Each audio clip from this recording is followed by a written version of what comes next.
નમસ્કાર વિદ્યાર્થી મિત્રો, આજે આપણે સીસીએ અને તેમજ અન્ય અગત્યની પરીક્ષાના લગતું ખૂબ જ અગત્યનું કરંટ અફેર્સ જાણવાના છીએ.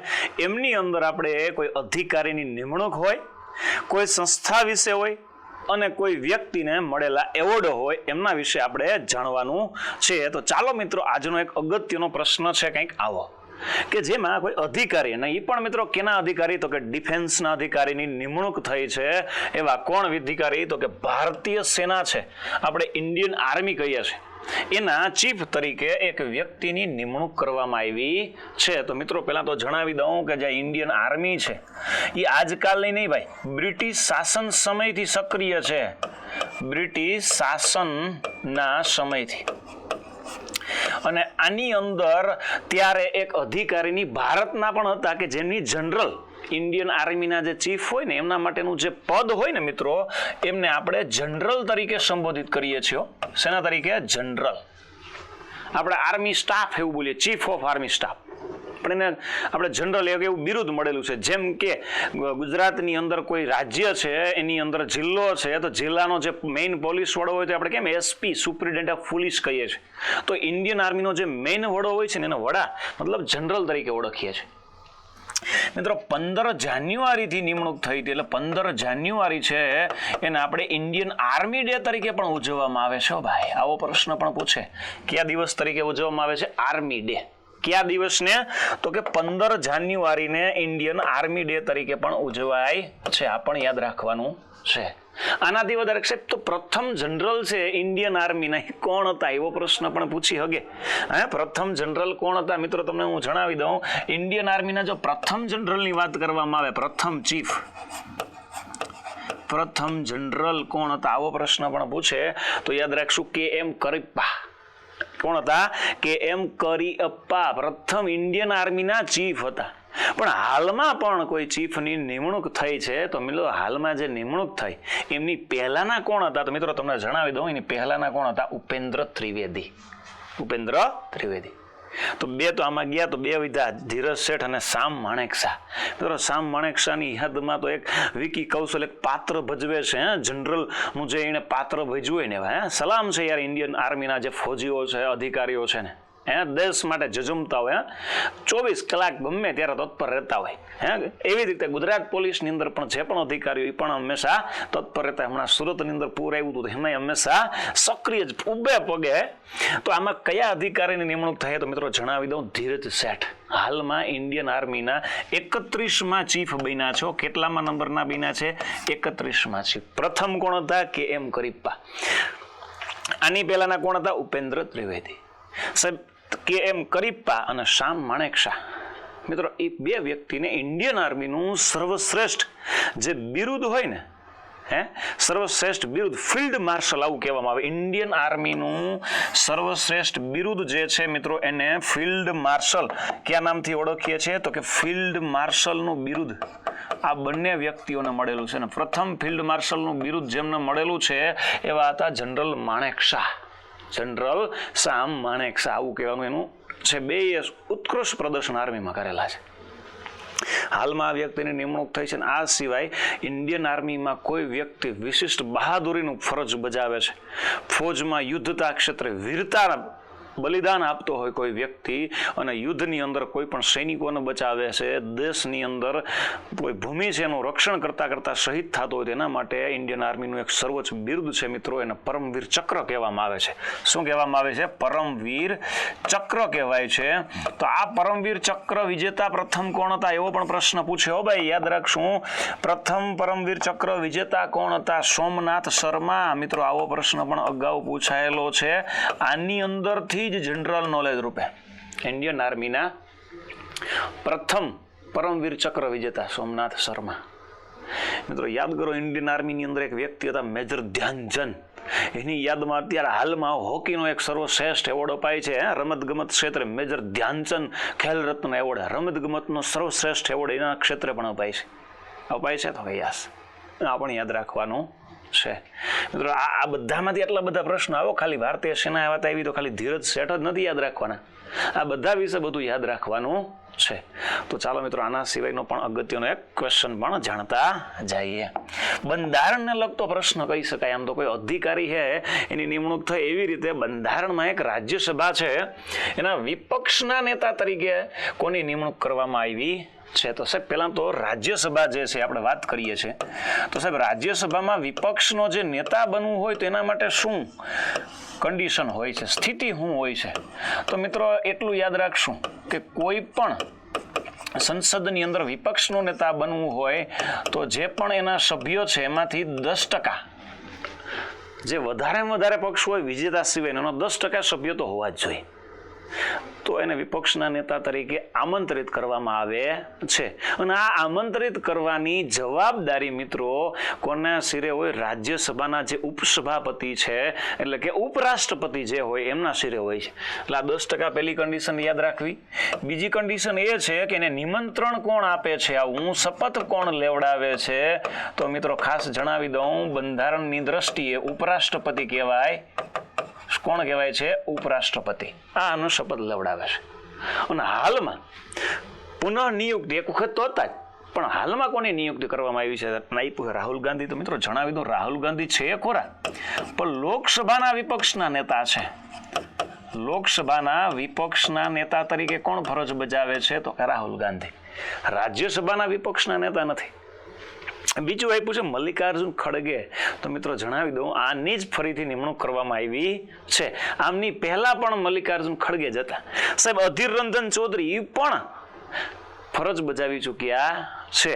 અને શરદ પવાર એ પણ હાલમાં ઇન્ડિયન નેશનલ કોંગ્રેસ INC ના રાષ્ટ્રીય અધ્યક્ષ છે. ઇન્ડિયન નેશનલ કોંગ્રેસના રાષ્ટ્રીય અધ્યક્ષ તરીકે શું બજાવે છે? ફરજ બજાવે છે. અને કોણ ફરજ બજાવે છે? શરદ પવાર.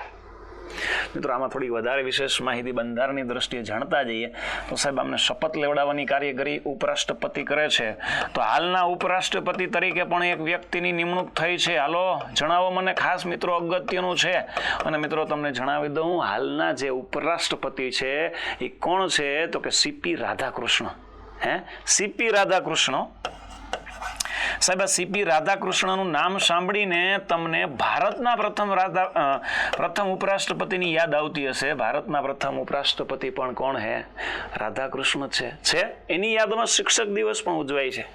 પ્રથમ રાષ્ટ્રપતિ પણ પૂછે, ઉપરાષ્ટ્રપતિ. પ્રથમ ઉપરાષ્ટ્રપતિ પણ પૂછે તો કોણ છે? રાધાકૃષ્ણ, કે જેમની યાદમાં શું ઉજવાય છે? શિક્ષક દિવસ ઉજવાય છે. અને હાલમાં રાજ્યસભાની અંદર આ વ્યક્તિ છે એની નિમણૂક કરવામાં આવી છે. તો મિત્રો રાજ્યસભા હે તો એટલું યાદ રાખશો, રાજ્યસભા, લોકસભા અને રાષ્ટ્રપતિ, આ ત્રણેયને આપણે એક શબ્દ વડે ઓળખીએ, સંસદ. શું કહીએ છીએ? સંસદ. શું કહીએ છીએ મિત્રો? સંસદ. આપણે યાદ રાખવાનું છે. અને રાજ્યસભાના જે સભાપતિ હોય મિત્રો, સભાપતિ હોય, રાષ્ટ્રપતિ હોય છે. હા, આ પણ યાદ રાખવાનું છે. આટલા બધા પ્રશ્નો આની અંદરથી બને છે. ખૂબ અગત્યના છે ને હાવ સરળ છે ભાઈ. ફરીથી કહું, બંધારણની દ્રષ્ટિએ ખૂબ અગત્યનો. હાલો પાછો કંઈક પ્રશ્ન આવ્યો છે બીજો હેલ્થની દ્રષ્ટિએ. તાજેતરમાં જૂન 2024માં લોન્ચ થઈ હતી એવી આરોગ્ય સેતુને ફરીથી આરોગ્ય સેતુ એપ્લિકેશન 2 મુખ્યત્વે કયા મિશન અથવા યોજના સાથે સંકલિત કરવામાં આવી છે? મતલબ આ 2014માં લોન્ચ તો થઈ હતી, પણ હવે જે લોન્ચ કરવામાં આવ્યું, નામ રાખ્યું છે ને મિત્રો, એનું નામ છે આરોગ્ય સેતુ 2. આવું નામ રાખવામાં આવ્યું છે, આરોગ્ય સેતુ 2. લોન્ચ થઈ ત્યારે આરોગ્ય સેતુ જ હતી, હવે આરોગ્ય સેતુ 2 નામ રાખ્યું છે. સાહેબ આ કયા યોજના સાથે સંકલિત કરવામાં આવી છે? સ્વચ્છ Bharat mission, mission Indradhanush, Ayushman Bharat digital mission કે રાષ્ટ્રીય પોષણ અભિયાન?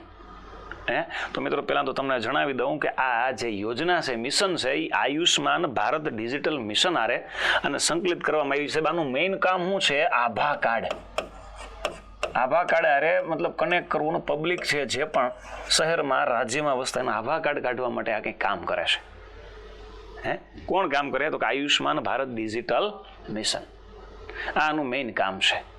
અને આની હેઠળ જે તે વ્યક્તિ છે એ પોતે મેડિકલ ક્ષેત્રે સારવાર મેળવવા માટે મેડિકલ ક્ષેત્રે શું કરે છે? સારવાર મેળવે છે. અને સારવાર મેળવવા માટેના જે કાર્ડ છે એ કાર્ડ કાઢવા માટે પણ આ જ યોજના હેઠળ કામ થાય છે. હેલ્થની તૈયારી કરે છે MPSW FSW એમના માટે ખૂબ અગત્યનો ક્વેશ્ચન કરંટ અફેર્સ રૂપે છે. અને તમને જણાવી દઉં ભાઈ, તમારા જે પણ સિલેબસ છે એની અંદર યોજનાઓ છે, એની હારે સંકળાયેલા તાજેતરના મુદ્દાઓ છે, એમાંથી પણ પ્રશ્નો આવવાના છે. સાહેબ, આ આરોગ્ય સેતુની અંદરથી ખૂબ અગત્યનો મુદ્દો છે, આ પણ યાદ રાખવાનું છે. અને આમની હેઠળ હમણાં તમને યાદ હોય તો 10 લાખ રૂપિયા સુધીની સારવાર પણ ફ્રી કરી આપવામાં આવેલી છે. 10 લાખ રૂપિયા સુધીની સારવાર પણ ફ્રીમાં સરકાર દ્વારા આપવામાં આવે છે. આ યોજના વિશે પણ અગત્યનો મુદ્દો છે, ખાસ યાદ રાખવાનો છે. ચાલો નેક્સ્ટ ક્વેશ્ચનમાં પણ જાતા જઈએ. પાછી એક નિમણૂક પ્રશ્ન દેવો. ભારતીય વાયુસેના ના vice chief of air staff તરીકે કોની નિમણૂક કરવામાં આવી છે અથવા કોણે પદ સંભાળ્યું છે? તો સાહેબ વાયુસેના એટલે તમે મિત્રો આવું કહો છો ઇન્ડિયન એરફોર્સ. શું કહેવાય? Indian air force. અને મિત્રો ઇન્ડિયન એરફોર્સની સ્થાપના 8 ઓક્ટોબરે થઈ ને, એટલે એમની યાદમાં તમને જણાવી દઉં મિત્રો, એક દિવસ ઉજવાય છે 8 ઓક્ટોબરના રોજ. 8 ઓક્ટોબરના રોજ ઇન્ડિયન એરફોર્સ, જેમ આર્મી ડે ઉજવાતો હતો ને 15 જાન્યુઆરીના રોજ, એવી જ રીતે આના માટે પણ એક દિવસ ઉજવાય છે, વાયુસેના દિવસ. કયો દિવસ? વાયુસેના દિવસ. મિત્રો આની સ્થાપના થઈ ત્યારે આને રોયલ ઇન્ડિયન એરફોર્સ આવા નામથી ઓળખવામાં આવતો. રોયલ ઇન્ડિયન એરફોર્સ આવા નામથી આને ઓળખવામાં આવતું હતું. યાદ રાખીએ મિત્રો ખાસ, તો આવા નામથી ઓળખવામાં આવતું. આઝાદી પછી સમય જતાં આનું નામ બદલીને રોયલ રિમૂવ કરી અને એનું નામ રાખવામાં આવ્યું ઇન્ડિયન એરફોર્સ. શું રાખવામાં આવ્યું? ઇન્ડિયન એરફોર્સ નામ રાખવામાં આવ્યું. અને હાલમાં એના ચીફ ઓફ એર સ્ટાફ તરીકે કોણે પદ સંભાળ્યું છે? આ પણ અગત્યનો પ્રશ્ન છે. તો હાલો મિત્રો જાણીએ. તો જણાવી દો, એર માર્શલ આશુતોષ દીક્ષિત. તો સાહેબ આના હાલના જે વડા છે ઇન્ડિયન એરફોર્સના હાલના વડા, ઈ કોણ છે? એવો પ્રશ્ન પણ પૂછી શકે મિત્રો. હાલો તો તમને જણાવી દઉં, એર માર્શલ અમરપ્રીતસિંહ હાલના ઇન્ડિયન એરફોર્સના મેઇન વડા છે. જેમ ઇન્ડિયન આર્મીના વડા હમણાં ધીરજ શેઠ બન્યા છે ને 31માં છે, તો મને કોમેન્ટમાં પણ જણાવજો. હાલમાં જે ઇન્ડિયન એરફોર્સ છે એના જે વડા છે અમરપ્રીતસિંહ, કેટલામાં નંબરના પદ ઉપર છે? મતલબ આની પહેલા કેટલા બધા હતા ને હવે આનો કેટલામાં નંબર છે? એવો પ્રશ્ન પણ પૂછ્યો. આ પણ યાદ રાખવાનું છે. મિત્રો આની પાસે ઘણી પ્રકારના રોકેટ છે, મિસાઇલો છે, અને મિસાઇલોમાં ઘણા બધા પ્રકારની છે, જેમ કે સુપરસોનિક છે, હાઇપરસોનિક છે. અવાજની ઝડપ કરતાં 8 ગણી ઝડપે જતી હોય, અને ત્યારે એમની ઝડપ માપવા માટે મેક નામનો એકમનો ઉપયોગ થાય છે. કેનો ઉપયોગ કરવામાં આવે છે? મેક નામના એકમનો ઉપયોગ કરવામાં આવે છે. અને મિત્રો આ ઇન્ડિયન એરફોર્સના અલગ અલગ રાજ્યોમાં અલગ અલગ સ્ટેશન આવેલા છે. જે પૈકી ગુજરાતની અંદર પણ ઇન્ડિયન એરફોર્સનું એક સ્ટેશન આવેલું છે, ગુજરાતની અંદર જામનગર ખાતે. મિત્રો જામનગરની વાત યાદ આવે તો મિત્રો તમને જણાવી દઉં, અહીંયા ઇન્ડિયન નેવીનું પણ મથક છે, વાલસુરા, INS વાલસુરા. ઇન્ડિયન આર્મીનું પણ મથક છે અને ઇન્ડિયન એરફોર્સનું. ગુજરાતની અંદર એક જ એવું છે કે 3નું મથક ધરાવતું હોય, તો કોણ છે? જામનગર. સાહેબ આવો જ કંઈક પ્રશ્ન બીજો પણ જાણતા જઈએ. ગ્લોબલ પાસપોર્ટ ઇન્ડેક્સ 2026 મુજબ ભારતનો ક્રમ કેટલામાં છે? મિત્રો ગ્લોબલ પાસપોર્ટ ઇન્ડેક્સ દર વર્ષે બહાર પાડવામાં આવે છે, અને આના અનુસાર એ જાણ કરવામાં આવે છે કે તમે વિશ્વના કેટલા દેશોમાં પાસપોર્ટ વગર જઈ શકશો. પાસપોર્ટ વગર જઈ શકશો. મિત્રો આની અંદર જો કોઈ પ્રથમ ક્રમે દેશ છે તો નોર્વે છે, સ્વીડન છે. આવા દેશો જે છે હાલમાં પ્રથમ ક્રમે છે. નોર્વે છે, સ્વીડન છે, સ્વિટ્ઝરલેન્ડ છે, સ્વીડન છે, સ્વિટ્ઝરલેન્ડ છે. આ બધા દેશોની અંદર રહેતા લોકોને વિશ્વની અંદર મોટાભાગના દેશોમાં વગર પાસપોર્ટે મુસાફરી કરી શકે છે. આ દર વર્ષે બહાર પાડવામાં આવે છે. તો 2026 મુજબ જો ભારતનો ક્રમ કહી તો કેટલો થયો? મિત્રો એક ક્રમમાં ઘટાડો થયો. અત્યારે જવાબદાર તમને આપી દઉં, 125મો ક્રમ છે, જ્યારે 2025માં આપણો ક્રમની વાત આવે તો મિત્રો કેટલામાં હતો ખબર? 124મો. હાલમાં જે છે કેટલામાં છે? 125. એટલે એક ક્રમમાં ઘટાડો થયો છે, સુધારો નથી થયો. સુધારો તો ક્યારે થયો? 124માંથી 123 આવે, 122 આવે. સાહેબ આમાં સૌથી છેલ્લા ક્રમે કયો દેશ છે? પાસપોર્ટ ઇન્ડેક્સમાં સૌથી અંતનો ક્રમ કોનો છે? લાસ્ટ ક્રમે કયો દેશ છે મિત્રો? ભારતનો જ એક પાડોશી દેશ છે, અફઘાનિસ્તાન. કયો દેશ છે? અફઘાનિસ્તાન. સૌથી ભારત જેમની સાથે ઓછી સરહદ ધરાવે છે એવો દેશ એટલે કોણ છે? અફઘાનિસ્તાન. સરહદ ભલે ઓછી ધરાવે પણ ભારત હારે પણ મિત્રતા ધરાવે છે ભાઈ. ઝાઝા બધા મિત્રો હોવા પણ યાર ગૌરવની વાત છે ભાઈ. એટલે ભારત સાથે સૌથી ઓછી સરહદ ધરાવતો દેશ કઈ તો કોણ છે? અફઘાનિસ્તાન. સૌથી ઓછી સરહદ ધરાવતો દેશ અફઘાનિસ્તાન. અને એમને આ પાસપોર્ટ ઇન્ડેક્સમાં સૌથી અંતનો ક્રમ મળ્યો છે. સાહેબ આ પાસપોર્ટનો જે ક્રમ આપવામાં આવે એ કેના આધારે આપવામાં આવે? જે દેશના અંદર રહેતા લોકોનું જીવન ધોરણ છે, આરોગ્યનું ધોરણ છે, એની રહેણી કેણી છે, બીજા દેશમાં એ લોકો જાય છે તો ત્યાં એમના દેશના લોકો સાથે શાંતિપૂર્ણ વ્યવહાર કેવો કરે છે એમના આધારે મૂલ્યાંકન થાય છે. શોર્ટમાં કહું કે એક વેલ્યુ હોય, શાખા હોય કે આ દેશના લોકોને ગમે ત્યાં હોવા દે. એટલે ભારતને એટલામો ક્રમ મળ્યો છે. ચલો, એક વ્યક્તિની નિમણૂક થઈ છે દક્ષિણ અમેરિકાની અંદર, દેશ છે પેરુ નામનો દેશ, અને આ દેશના રાષ્ટ્રપતિ નવા તરીકે એક વ્યક્તિ ચૂંટાયા છે. તો આ વ્યક્તિ કોણ છે? તો ચાલો મિત્રો જોતા જઈએ. કેઇકો ફુજીમોરી છે, દીના બેલુપાર્ટ છે, જોસ મારિયા બલ્કાજર છે, રોબર્ટ સાંજે છે. મિત્રો તમને જણાવી દઉં એ નવા રાષ્ટ્રપતિ બન્યા છે કેઇકો ફુજીમોરી. એની પહેલાના જે હતા એ હતા દીના બોલુઆર્ટ. એની સામે જે ઊભા હતા આ વખતે કેઇકો ફુજીમોરીની સામે તો કોણ હતા? Robert Sanchez. તો સાહેબ પેરુની વાત આવી તો તમને હું જણાવી દઉં મિત્રો, તમે પર્વતમાળાનું પણ નામ સાંભળ્યું છે, એન્ડીઝ નામની પર્વતમાળા. કોઈ પર્વતમાળા છે? એન્ડીઝ પર્વતમાળા. એ પણ ત્યાં આવેલી છે. કઈ દેશમાં? પેરુ નામના દેશમાંથી નીકળે છે એન્ડીઝ નામની પર્વતમાળા, આ પેરુ. અને ખૂબ મોટો દેશ નથી પણ સર્વ અમેરિકા ખંડની અંદર, મતલબ દક્ષિણ અમેરિકા ખંડની અંદર આવેલો નાનો દેશ કહી શકાય.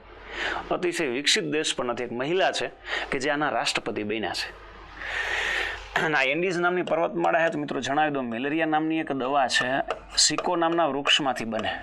મેલેરિયાની દવા કયા વૃક્ષમાંથી બને છે? સિકો નામના વૃક્ષમાંથી બને છે. તો મિત્રો આ સિકો નામનું જે વૃક્ષ છે એ પણ આ એન્ડીઝ પર્વતમાળામાંથી જ સૌથી વધારે મળી આવે છે. અને દક્ષિણ અમેરિકાની અંદર આવેલું સૌથી ઊંચું પર્વતમાળા પણ આને કહેવામાં આવે છે. આ પણ યાદ રાખવાનું છે. મને કોમેન્ટની અંદર એ પણ જણાવજો સાહેબ પેરુના રાષ્ટ્રપતિ બન્યા તો પેરુનું પાટનગર પણ પૂછી શકે તો મને ખાસ કોમેન્ટમાં જણાવજો પેરુનું પાટનગર કયું છે. તો ચાલો આવો જ એક બીજો ક્વેશ્ચન જાણીએ એ પહેલા મિત્રો, જે ખાખીની હમણાં ભરતી ગઈ એવી જ રીતે એક બીજી ખાખી આવી ગઈ છે એસટી. જીએસઆરટીસીના યોદ્ધાઓ માટે ખૂબ જ સારા સમાચાર છે ભાઈ. અને એ સમાચાર એ છે કે આપણે તમારા માટે મિત્રો માત્ર 3 મહિનાની ફી છે 499, એવી રીતે 6 મહિના અને 12 મહિના સુધી એક કોર્સ છે કે જેની અંદર તમારે તમામ વિષયો જે પણ આવે છે એ બધા જ વિડીયો કોર્સ રૂપે પણ અવેલેબલ છે. અને હા ભાઈ, એક ગૌરવની વાત એ છે કે આની અંદર આપણે દર અઠવાડિયે ક્યારેક લાઈવ પણ જોવા મળશું કે જેની અંદર તમારા પ્રશ્નોના પણ સોલ્યુશન થઈ જાય. તો મિત્રો તમારે જે પણ તૈયારી કરે છે એ મિત્રો જોડે ખાસ શેર કરો, લાઈક કરો. ચાલો મિત્રો નેક્સ્ટ આગળ વધીએ. ભારતનો જ મિત્રો એક પાડોશી દેશ છે બાંગ્લાદેશ. કયો દેશ છે? બાંગ્લાદેશ. એવી રીતે ભારતનો એક દરિયાઈ સરહદ ધરાવતો પણ એક દેશ છે, એનું નામ છે શ્રીલંકા. કયો દેશ છે? શ્રીલંકા.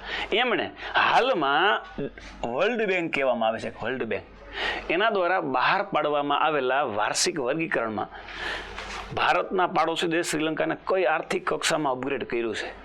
મતલબ આ 4 કક્ષા, low income, lower middle income, upper middle income કે હાઈ ઇન્કમ. તો આ 4માંથી એક કક્ષામાંથી બીજી કક્ષામાં ગયું. તમને થોડીક જણાવી દો મિત્રો, થોડોક સમય પહેલા શ્રીલંકાની અંદર સરકાર બદલીને એટલે એ દેશની અંદર ઘણા બધા આર્થિક સંકળામણ થઈ. આર્થિક સંકળામણથી બહાર નીકળવા માટે એને WHO છે અથવા તો વર્લ્ડ હેલ્થ ઓર્ગેનાઇઝેશન છે એને આરોગ્ય લગતે ધ્યાન આપ્યું. એવી રીતે આર્થિક જ્યારે ઘટ થઈ રૂપિયાની ત્યારે લાંબા ગાળા માટે લોન જેણે આપી એ કઈ સંસ્થા છે તો કે વર્લ્ડ બેંક. કોણ છે? World bank. અને વર્લ્ડ બેંકે લોન આપી અને આ દેશે પોતે ઇમ્પ્રૂવ પણ કર્યું પોતાના દેશના વિકાસ માટે. અને એનો જે ક્રમ છે ને મિત્રો, હાલમાં ક્રમ થઈ ગયો છે અપર મિડલ ઇન્કમમાં. એ પહેલાં હતું લોઅર મિડલ ઇન્કમ, એમાંથી ગયું છે અપર મિડલ ઇન્કમમાં. પોતાનું સ્થાન અપગ્રેડ કર્યું છે. ભારતનો જ પાડોશી દેશ છે શ્રીલંકા. આને અપગ્રેડ કરવા માટે પોતાના થકી જેટલા પ્રયત્નો થાય છે એ, અને કોણે સહાય કરી બીજી? વર્લ્ડ બેંક દ્વારા. તો સાહેબ આ વર્લ્ડ બેંક છે એ શું છે પહેલાં તો હાલો એના વિશે પણ થોડીક બાબત તમને ખબર હોવી જોઈએ. આવો પ્રશ્ન પૂછે યાદ રાખવું અપર મિડલ ઇન્કમમાં. સાહેબ હાઈ ઇન્કમમાં કોણ છે? અમેરિકા જેવા દેશો આની અંદર છે. સાહેબ ભારત જેવા દેશો લોઅર મિડલ ઇન્કમમાંથી થોડુંક અપર મિડલમાં જવાનો પ્રયત્ન મહદઅંશે ચાલુ છે એવું કહી શકાય. સાહેબ હાલો થોડુંક આમાં વધારે જાણીએ તો મિત્રો પહેલાં તો તમને જણાવ્યું તો વર્લ્ડ બેંક છે ને એની સ્થાપના 1944માં કરવામાં આવી છે. ક્યારે? 1944. અને આ વર્લ્ડ બેંક છે એનું મુખ્ય મથક મિત્રો ક્યાં આવેલું છે? જો એવું પૂછે તો યાદ રાખશું અમેરિકાની અંદર વોશિંગ્ટન ડીસી. કયું શહેર છે? વોશિંગ્ટન ડીસી નામનું જે શહેર છે એમનું મુખ્ય મથક ત્યાં આવેલું છે. કોનું? World bank. અને વર્લ્ડ બેંકના મિત્રો હાલના જો અધ્યક્ષ કહે તો મિત્રો ગૌરવ લેવા જેવી વાત છે, ભારતીય છે અજય બંગા. કોણ છે? એના વર્તમાન પ્રમુખ છે અથવા તો અધ્યક્ષ હું એવું કહું છું તો એ જે પ્રમુખ છે હાલમાં એના અધ્યક્ષ છે એનું નામ છે મિત્રો ભારતીય છે અને એમનું નામ કંઈક આવું છે મિત્રો, હું યાદ રાખવાનું છે નામ અજય બંગા, કે જે હાલમાં વર્લ્ડ બેંક છે. કોણ છે? વર્લ્ડ બેંક એના પ્રમુખ છે.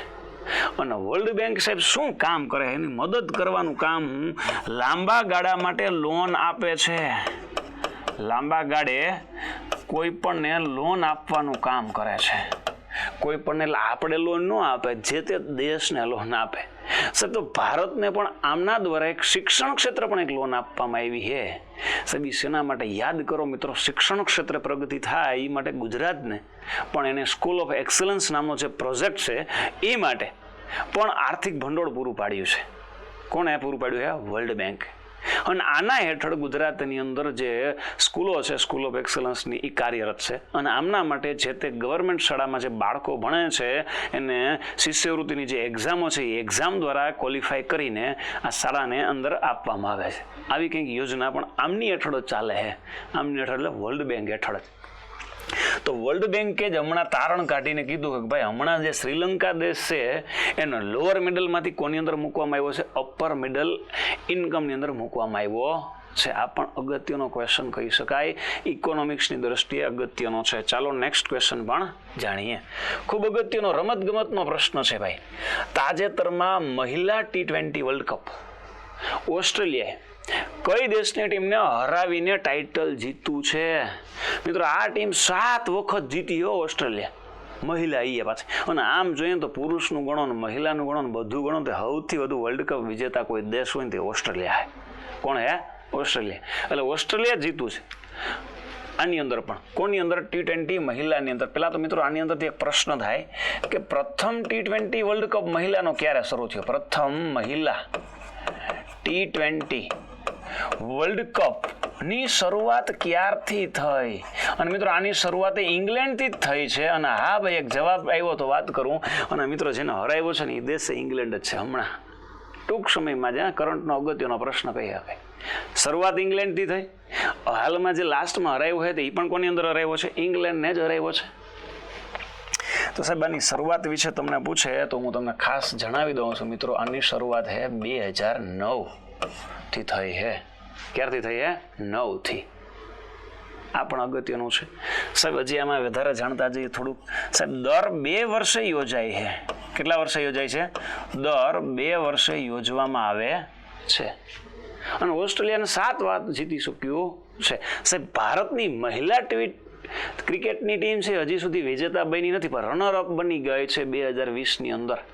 ભારતની ટીમ વિજેતા બની નથી હજી સુધી T20 વર્લ્ડ કપમાં. મહિલા વર્લ્ડ કપ જીતો નથી. ખાસ યાદ રાખવું, દર 2 વર્ષે તો યોજાય છે. સાહેબ આ જે T20 વર્લ્ડ કપ છે એનું આયોજન કોણ કરે? કઈ સંસ્થા કરે? મિત્રો ક્રિકેટને લગતી એક સંસ્થાનું નામ સાંભળ્યું છે ICC. શું છે? ICC, international cricket of council. મિત્રો આનું પૂરું નામ પણ પૂછે હો ભાઈ, પૂરું નામ પણ પૂછી શકે છે. આનું નામ શું છે તો ખાસ યાદ રાખવું. International cricket of council.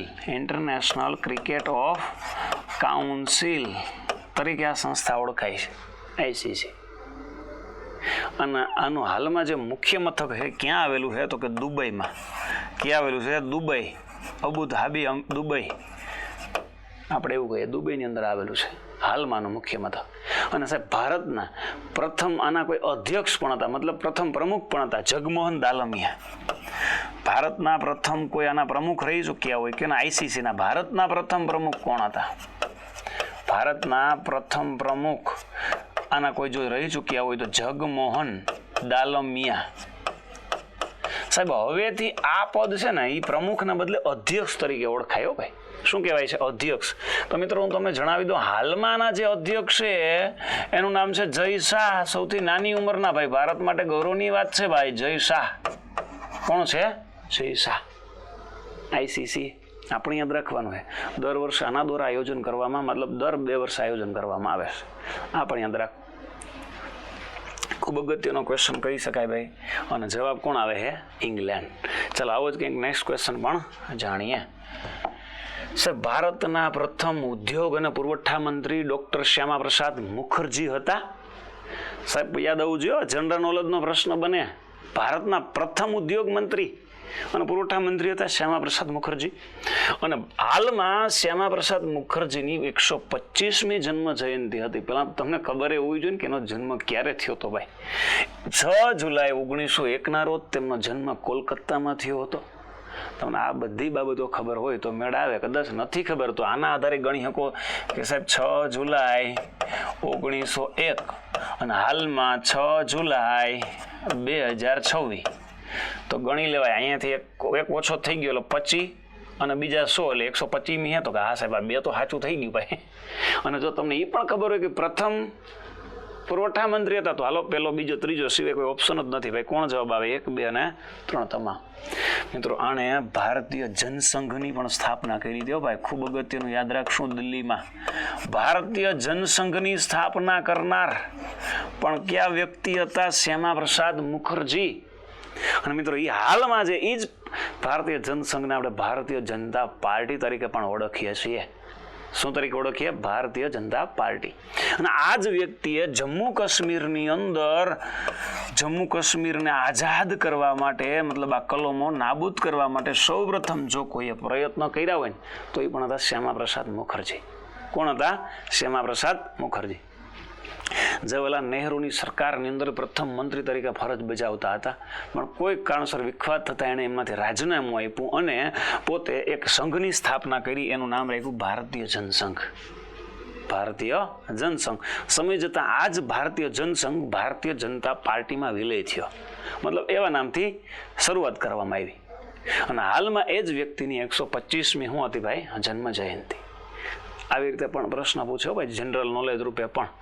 ચાલો નેક્સ્ટ ક્વેશ્ચન પણ જઈએ ભાઈ. આ ભાઈને તો કેટલા એવોર્ડ આપવા પડશે. જુલાઈ 2026માં વડાપ્રધાન નરેન્દ્ર મોદીને કયું સર્વોચ્ચ નાગરિક સન્માન એનાયત કરવામાં આવ્યું છે? કોના દ્વારા? તો કે ઇન્ડોનેશિયા. કોના દ્વારા એનાયત કર્યું છે? ઇન્ડોનેશિયા. મિત્રો ઇન્ડોનેશિયા એટલે આપણે એમાં ફરવાલાયક સ્થળમાં એક નામ કહું, બાલી. કેવું છે? બાલી. બહુ જાય છે ઇન્ડોનેશિયા. અને ગૌરવની વાત એ છે ભાઈ, ભલે મુસ્લિમ દેશ છે પણ એની અંદર સૌથી વધારે હિન્દુ ધર્મના મંદિરો આવેલા છે. અને ભારતના પ્રધાન નરેન્દ્ર મોદીએ પ્રજ્ઞાનંદ નામનું એક હિન્દુ મંદિર છે, 9મી સદીની અંદર બનેલું, રાજા દક્ષ એનું નિર્માણ કરાવ્યું હતું.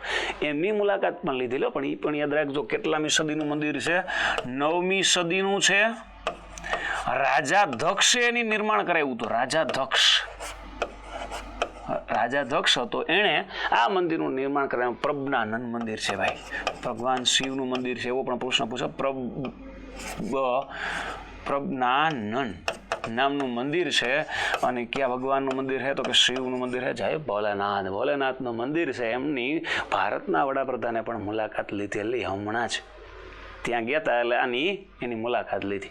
અને એમને ઇન્ડોનેશિયાની સરકાર દ્વારા એક સર્વશ્રેષ્ઠ એનું જે સન્માન હોય, બિરુદ હોય, એ પણ આપવામાં આવ્યું. તો એનું નામ છે બિતાંગ આદિપૂર્ણ. બિતાંગ આદિપૂર્ણ નામનું બિરુદ છે. એ કોના દ્વારા આપવામાં આવ્યું છે? ઇન્ડોનેશિયાની જે સરકાર છે એમના દ્વારા આપવામાં આવ્યું છે. આ પણ યાદ રાખવાનો છે. અને લાસ્ટમાં ભાઈ, આ વ્યક્તિને સ્વીડન દ્વારા તેમજ એક સંસ્થા છે FAO એના દ્વારા પણ એક મેડલ આપવામાં આવ્યો હતો. એ અગાઉના કરંટ અફેર્સમાં આપણે ઓલરેડી જાણી ચૂક્યા છે. એગ્રીકોલા મેડલ છે એ એક સંસ્થા હતી, યાદ કરો, FAO. Food agriculture and organization આમના દ્વારા પણ આમને એક એવોર્ડ આપવામાં આવેલો હતો. એનું નામ છે એગ્રીકોલા મેડલ. શું નામ છે? એગ્રીકોલા મેડલ. આ પણ યાદ રાખવું. ચલો આવો જ બીજો પ્રશ્ન પણ કંઈક જાણતા જાણીએ.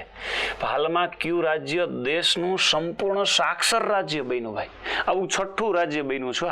આની પહેલા આવા 4-5 રાજ્ય બની ચૂક્યા હે જે કે સંપૂર્ણ સાક્ષર રાજ્ય. 98%થી વધારે લક્ષ્યાંક હાસિલ કર્યો છે ને. 98%થી વધુ લક્ષ્યાંક હાસિલ કરીને એ ભારતનું 6ઠું સાક્ષર રાજ્ય બન્યું. સાહેબ ઉત્તરાખંડ છે, ગોવા છે, સિક્કિમ છે કે મિઝોરમ છે? તો મિત્રો તમને જણાવી દઉં કોણ હે? ઉત્તરાખંડ. અને આ પહેલા ગોવા પણ બની ચૂક્યું છે. હાલમાં લાસ્ટમાં સિક્કિમ પણ બન્યું હતું, મિઝોરમ પણ બનેલું. આ સિવાયની વાત આવે તો મિત્રો હિમાચલ પ્રદેશ પણ બનેલું છે. કયું છે? હિમાચલ પ્રદેશ પણ બનેલું છે. આ સિવાયની વાત આવે તો ઝારખંડ પણ બનેલું છે. આવા કુલ 6 રાજ્યો થયા. 4 ને 2 6. આ 6 રાજ્યો ભારતના સંપૂર્ણ સાક્ષર રાજ્ય તરીકે ઓળખાય છે. તો સાહેબ ઉત્તરાખંડની વાત આવે થોડીક તમને ઉત્તરાખંડ વિશે પણ ખબર હોવી જોઈએ. મિત્રો ઉત્તરાખંડને યાદ કરો, પહેલા એનું નામ હતું ઉત્તરાંચલ. શું નામ હતું મિત્રો? ઉત્તરાંચલ. અને યાદ કરો મિત્રો ઉત્તરાંચલનું વિભાજન એક રાજ્યમાંથી થયું હતું, ઉત્તર પ્રદેશ. કયા રાજ્યમાંથી થયેલું છે? ઉત્તર પ્રદેશ રાજ્યમાંથી આનું વિભાજન થયેલ છે. ઉત્તર પ્રદેશમાંથી નવું રાજ્ય બન્યું હતું. કોણ બન્યું હતું? ઉત્તરાંચલ. મિત્રો હાલમાં ઉત્તરાખંડ છે તો હાલમાં એમની રાજધાની કઈ? તો મિત્રો તમે બધાને જાણો છો દેહરાદૂન. કઈ છે? દેહરાદૂન. મિત્રો ઇન્ડિયન મિલિટરી એકેડમી નું એક મોટું ટ્રેનિંગ સેન્ટર છે દેહરાદૂન. ખૂબ જોવાલાયક ફરવાલાયક સ્થળ પણ છે ભાઈ. અને સાહેબ હાલના મુખ્યમંત્રી કહે તો યાદ કરશું પુષ્કરસિંહ ધામી. કોણ છે? હાલના મુખ્યમંત્રી જે છે મિત્રો આના એનું નામ છે પુષ્કરસિંહ ધામી. આ પણ યાદ રાખવાનું છે. અને ઉત્તરાખંડની વાત આવી તો મિત્રો રાષ્ટ્રીય ઉદ્યાનને કેમ ભૂલી શકાય? જીમ કોર્બેટ નેશનલ પાર્ક, ભારતનું સૌપ્રથમ જીમ કોર્બેટ નેશનલ પાર્ક પણ ક્યાં આવેલું છે? ઉત્તરાખંડમાં.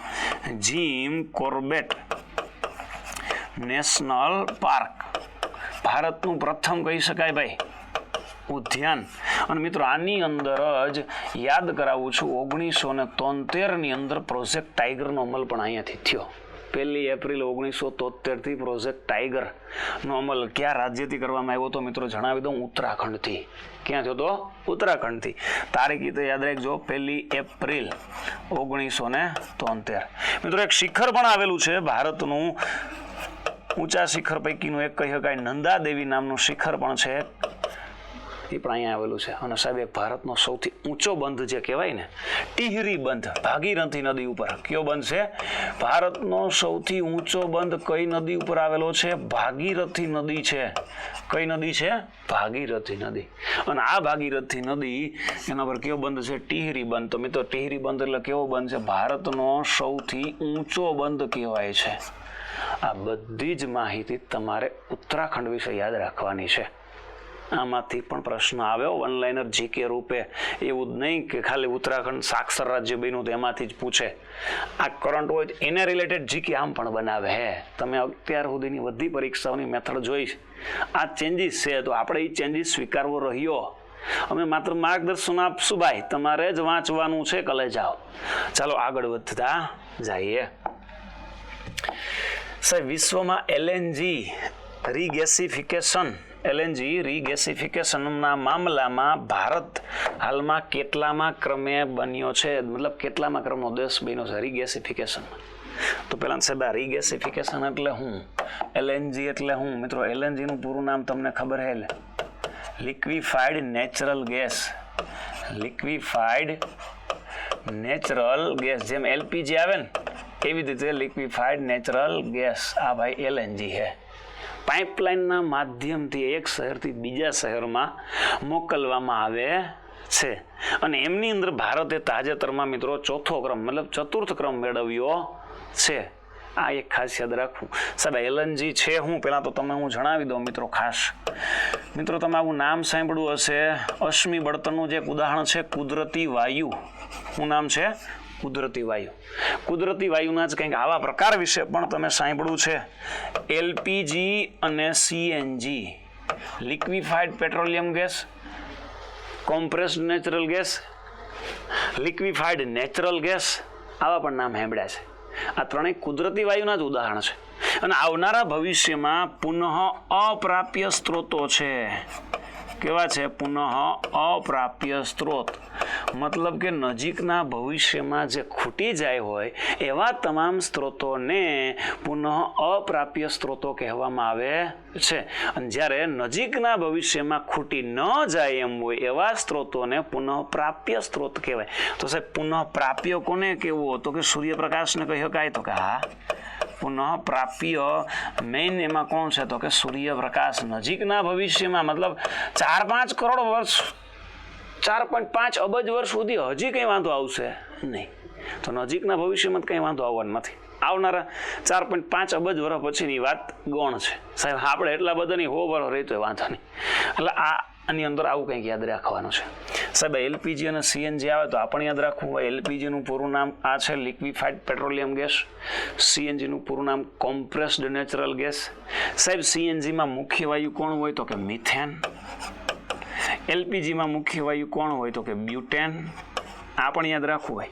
અને એલપીજીમાંથી દુર્ગંધ આવે છે એ માટે ઉમેરવામાં આવતો વાયુ છે ઇથાઇલ મરકેપ્ટન. કોણ છે? Ethyl mercaptan. મિત્રો અગાઉ આપણે જોઈ ગયા એમ હરિયાણાની અંદર એલપીજીનું એટીએમ પણ ખોલવામાં આવ્યું છે, હરિયાણાના ગુરુગ્રામ ખાતે. અગાઉના કરંટ અફેર્સમાં ઓલરેડી જોઈ ગયા છે. એવો પણ પ્રશ્ન પૂછે, ભારતમાં પ્રથમ એલપીજી એટીએમ કયા રાજ્યમાં ખોલવામાં આવ્યું છે? હરિયાણાના ગુરુગ્રામ ખાતે. આની અંદરથી આટલું બધું યાદ રાખવાનું છે. ચાલો મિત્રો નેક્સ્ટ ક્વેશ્ચન પણ જોતા જઈએ. તાજેતરમાં ચર્ચામાં રહેલ ગુવાહાટી ઘોષણા મુખ્યત્વે કયા વિષય હારે સંબંધિત છે? સાહેબ પહેલા તો ગુવાહાટી ઘોષણા છે હું મિત્રો તમને હું ખાસ જણાવી દઉં. આ ગુવાહાટી ઘોષણા છે હાલમાં આસામની અંદર બ્રિક્સ દેશોની એક બેઠક હતી. કયા રાજ્યમાં? આસામ. આસામની અંદર ગુવાહાટીમાં જ બેઠક હતી. એના આધારે નામ રાખ્યું ગુવાહાટી ઘોષણા. અને એ ગુવાહાટી ઘોષણાની અંદર કયા દેશોની બેઠક હતી? બ્રિક્સ દેશો ની એક બેઠક હતી. એમાં બધા બ્રિક્સ દેશોએ અંદરો અંદર નક્કી કર્યું કે હવેથી આપણા કોઈ પણ દેશના લોકો છે અંદરો અંદર માદક દ્રવ્યોની જે હેરફેર કરે છે એની સખતપણે બંધ કરી દેવાની છે. માદક દ્રવ્યો ડ્રગ્સની જે હેરફેર છે એની ઘોષણા કરવામાં આવી. ક્યાં? તો કે આસામના ગુવાહાટીમાં. એના આધારે નામ રાખ્યું ગુવાહાટી ઘોષણા. તો આની અંદર જવાબ શું આવે? માદક પદાર્થોની તસ્કરી વિરોધી માટે આ હતું. તો સાહેબ હવે એના માટે તો હતું. તો આ બ્રિક્સ દેશો એટલે કોણ છે મિત્રો? તમે બધા આને આવા નામથી ઓળખો છો. પહેલાં તો બ્રિક્સમાં આ એસ નામનો દેશ નહોતો પહેલાં. તો સાહેબ બી એટલે કોણ? આર એટલે કોણ? આઈ એટલે કોણ? સી એટલે કોણ? ને લાસ્ટમાં જે એડ થયો એસ એ પણ કોણ? તો મિત્રો તમને જણાવી દઉં. બી એટલે છે બ્રાઝિલ. સાહેબ આર એટલે હે રશિયા. આઈ એટલે હે ઇન્ડિયા અથવા તો ભારત. સાહેબ ચી એટલે કોણ છે? ચીન. અને સાહેબ એસ એટલે હે સાઉથ આફ્રિકા. લાસ્ટમાં જે જોડાણો છે સાઉથ આફ્રિકા. આટલા હાલમાં આના 5 સભ્યો દેશ તો છે જ. એ સિવાય પણ ઘણા બધા દેશો છે. પણ આના સ્થાપક દેશો કહીએ તો આ 5 છે. કોના સ્થાપક દેશો છે?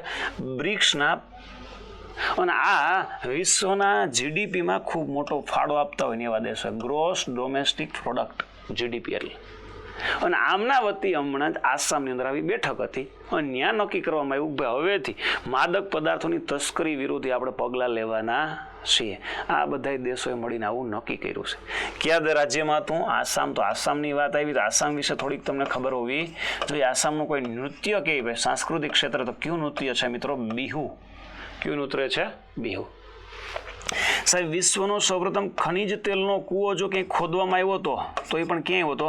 આસામના દિબ્રુગઢ ની અંદર માકુંગ નામનું ગામ હતું ત્યાં. એ પણ આસામ વિશે યાદ રાખશું. ચાના ઉત્પાદનમાં કોઈ પ્રથમ રાજ્ય કે વિશ્વમાં તો પણ કોણ છે? આસામ. શેના ઉત્પાદનમાં? ચાના ઉત્પાદનમાં પણ વિશ્વમાં પ્રથમ ક્રમે કોઈ દેશ હોય તો એ પણ આસામ છે. 7 સિસ્ટર્સ રાજ્ય પૈકીનું એક પણ આસામ છે. આપણે યાદ રાખશું. મુખ્યમંત્રી તો કે પેમા ખાંડુ. ચલો મિત્રો આગળ વધતા જઈએ. મિત્રો આગળ વધીએ પહેલા હેલ્થના યોદ્ધા માટે એક અગત્યનો કોર્સ ભાઈ MPSW FSW માટે, અને એ પણ માત્ર ₹3 મહિના 499 છે અને 6 મહિનાની અંદર છે 699. આની અંદર તમારે હેલ્થને લગતા તમામ સિલેબસના પોઈન્ટ પણ છે અને સાથે સાથે એની અંદર જે અધર પોઈન્ટ્સ આવે છે, જનરલ નોલેજ છે, ઇતિહાસ છે, ભૂગોળ છે, મેથ્સ, રિઝનિંગ, એની અંદર પણ બધો જ સમાવેશ કરી લીધો છે. અને સાથે સાથે મિત્રો વિદ્યાર્થીની માંગને ધ્યાનમાં રાખીને આપણે દર મહિનાનું હેલ્થનું કરંટ અફેર્સ પણ આની અંદર સમાવેશ કરેલો છે, જેમાંથી તમારે ખૂબ અગત્યના પ્રશ્નો પૂછાતા હોય છે તો તમારી જોડે જે પણ તૈયારી કરે છે ને એમના સુધી આ બાબત પહોંચાડો. ચાલો નેક્સ્ટ પ્રશ્ન જોતા જઈએ ભાઈ વાંચો. 1 જુલાઈ 2026 કઈ નવી યોજના એ મહાત્મા ગાંધી રાષ્ટ્રીય ગ્રામીણ રોજગાર ગેરંટીનું નામ બદલીને બીજું નામ કંઈક કરી દેવામાં એનું સ્થાન લે? સાહેબ આપણે મનરેગા કહેતા ને, શું કહેતા? મનરેગા હેઠળ ગામની અંદર વસવાટ કરતા BPL બિલો પોવર્ટી લાઇનના જે લોકો છે એમને કામ આપવામાં આવતું અને રોજીરોટી ઉનાળાના સમય દરમિયાન ફ્રી હોય તો એ ફ્રી ન રહે અને એના માટે એને કામ આપવામાં આવતું મનરેગા હેઠળ. હવે એ યોજનાનું નામ બદલીને કંઈક બીજું કરી દેવામાં આવ્યું છે. તો 1 જુલાઈ 2026 લખપતિ દીદી યોજના છે, વિકસિત ભારત વીબી સાજી છે. મિત્રો યાદ રાખશું, વિકસિત ભારત વીબી સાજી આવા નામથી ઓળખાય. યાદ રાખશું, મનરેગા કયા લોકો માટે? બિલો પોવર્ટી લાઇન માટે ખાસ કામ આવતું. BPL એટલે બિલો પોવર્ટી લાઇન. ચાલો સાહેબ આગળ વધતા જઈએ. નેક્સ્ટ ક્વેશ્ચન આવો કંઈક છે, માદક દ્રવ્યોની હેરફેરની જાણકારી અને કાઉન્સિલિંગ મેળવવા માટે લોન્ચ કરવામાં આવેલ રાષ્ટ્રીય હેલ્પલાઇન નંબર કયો છે?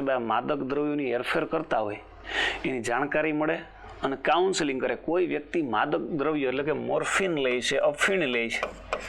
મોર્ફિન એક પ્રકારનો અફીણ જ છે ભાઈ, ડ્રગ્સની અંદર રહેલું તત્વ છે. આનું સેવન કરે છે, એનું કાઉન્સેલિંગ કરવું હોય તો મિત્રો એના માટે એક નંબર જાહેર કરવામાં આવ્યા છે 1933. આ પણ પ્રશ્ન પૂછી શકે છે ભાઈ, ખાસ અગત્યનો છે.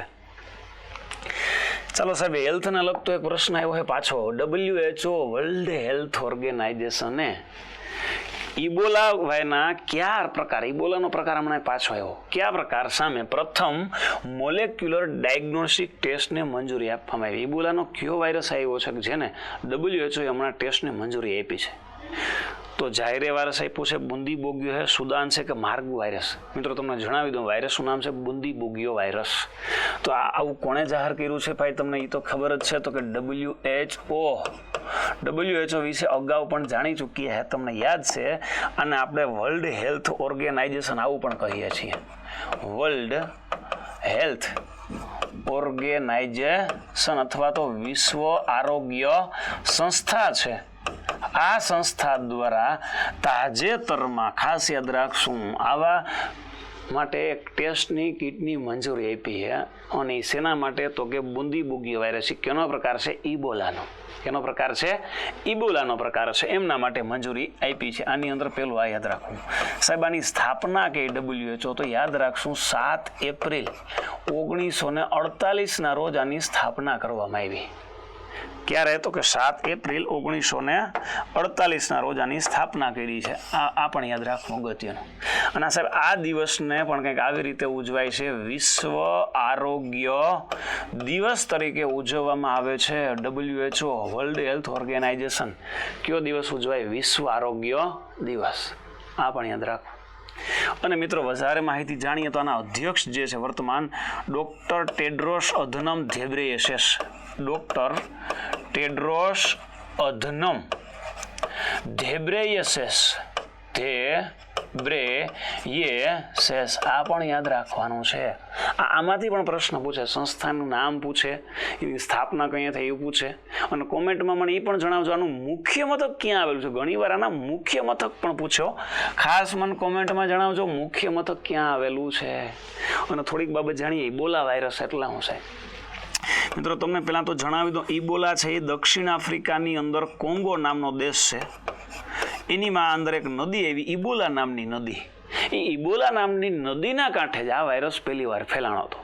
એના આધારે નામ હું રાખ્યું ઇબોલા વાયરસ. શું નામ રાખ્યું? Ebola virus.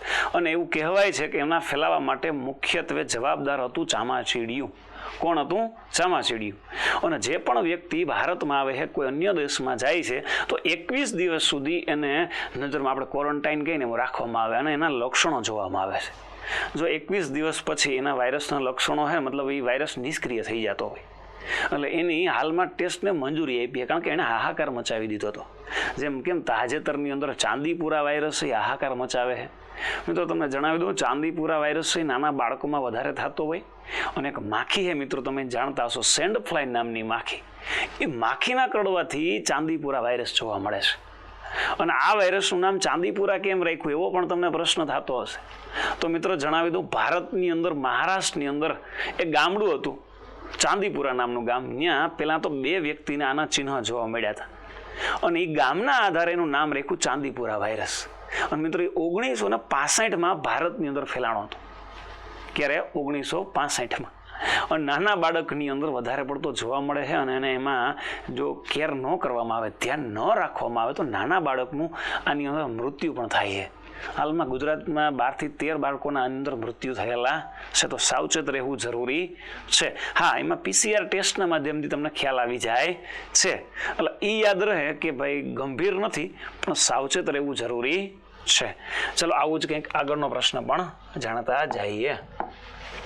ભારતમાં કયા રાજ્યે સૌપ્રથમ વ્યાપારી ધોરણે માચા-ટીનું ઉત્પાદન શરૂ કર્યું છે? હાલો ભાઈ, મસ્ત પ્રશ્ન આવ્યો, માચા-ટી. તો મિત્રો ટી માટે તો એક જ રાજ્ય ફેમસ છે, કોણ હે? આસામ. તો સાહેબ માચા-ટી શું છે મિત્રો? એક દેશની પદ્ધતિ છે, જાપાન નામનો દેશ છે. કયો દેશ છે? જાપાન.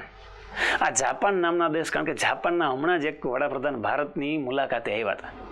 તો મને કોમેન્ટમાં એ પણ જણાવજો, જાપાનના વડાપ્રધાન કોણ છે?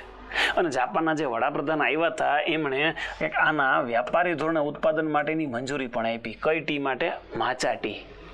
અને જાપાનની સહાયતાથી ભારતમાં બુલેટ ટ્રેનનો પ્રોજેક્ટ સક્રિય છે. અને એ ભારતને લોન આપે છે બુલેટ ટ્રેન માટે. અને એ લોન એને ઝાઝા બધા વર્ષો સુધી 2080 સુધીમાં ચૂકવવાની છે. અને એ હેઠળ આ લોનનો પ્રોજેક્ટ, મતલબ કે બુલેટ ટ્રેનનો પ્રોજેક્ટ ભારતમાં સક્રિય છે. અને મિત્રો જાપાનની વાત આવી, થોડીક તમને જાપાન વિશે ખબર હોવી જોઈએ. સૌથી વધુ ભૂકંપ કોઈ ક્યાંય દેશમાં આવતા હોય તો એ કયો દેશ છે મિત્રો? તો કે જાપાન દેશ છે. સૌથી વધુ ભૂકંપ, સૌથી વધુ સુનામી આવતી હોય તો ક્યાં છે? તો કે જાપાન. સૌથી વધુ ભૂકંપ, સૌથી વધુ સુનામી આવે છે, છતાંય આગળ ક્ષેત્રે દેશ છે એવો દેશ જાપાન છે. અને ભૂકંપની વાત આવી છે, ભૂકંપની જાણકારી માટે એક સાધન પણ આવે છે ભાઈ. કયું સાધન છે? સિસ્મોગ્રાફ. કયા સાધનની મદદથી ભૂકંપ વિશેની જાણકારી? તો કે સિસ્મોગ્રાફ. ભૂકંપ કેટલાનો આવ્યો છે, કેટલી તીવ્રતાનો છે, એ જાણવા માટે પણ એક એકમ છે ભાઈ, રિક્ટર સ્કેલ. કયો એકમ છે? રિક્ટર સ્કેલના માધ્યમથી પણ તમે આવું જાણી શકો છો.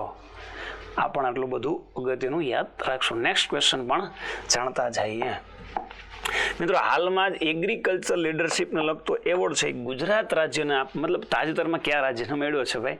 તો તમને જણાવી દઉં, હમણાં જ વાત કરી દીધી એમ, કયા રાજ્યને મળ્યો છે? ગુજરાત રાજ્યને. સાહેબ શા માટે મળ્યો છે મિત્રો? ગુજરાત રાજ્ય હાલમાં બાગાયત ક્ષેત્રે, ખેતીવાડી ક્ષેત્રે, બાગાયત ક્ષેત્રે ખૂબ સારું એવું પ્રદર્શન કર્યું છે.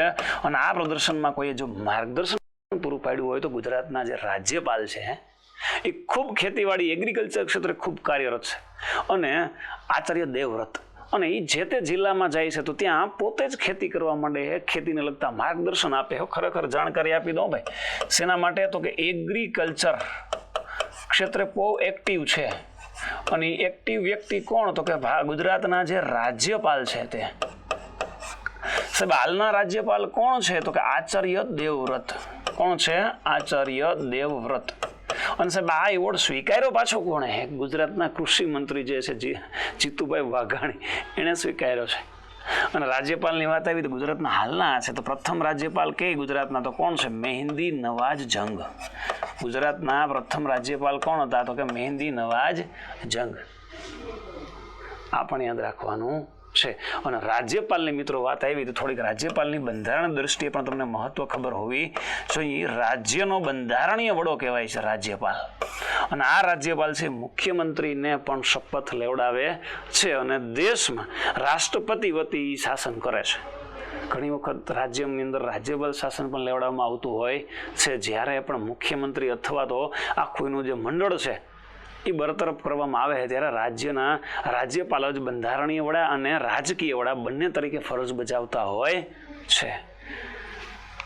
ચાલો મિત્રો, નેક્સ્ટ આગળ વધીએ એ પહેલાં તમને હું જણાવી દઉં કે આપણે આ જે કરંટ અફેર્સ જાણ્યું ને એ ખૂબ જ અગત્યના પ્રશ્નો હતા. અને એ પણ કેટલા તો કે સાહેબ 10 જુલાઈથી લઈ, જેમ કે 1 જુલાઈથી લઈ અને 10 જુલાઈથી લઈને 20 જુલાઈ આપણે દર 10 દિવસે આવું કરંટ અફેર્સ આપણી આ જે ચેનલ છે જય કરિયર ઓનલાઈન એની અંદર મૂકતા હોય છે. જેના લીધે વિદ્યાર્થીઓ માહિતગાર બને અને પોતાની રીતે પણ પ્રશ્નો બનાવે અને આમાંથી નવા કેમ પ્રશ્ન બને એ માટેનું અમે સતત માર્ગદર્શન આપતા હોય છે. તો તમારી જોડે જે પણ તૈયારી કરે છે એમના સુધી આ શેર કરો. જય હિન્દ, થેન્ક યુ.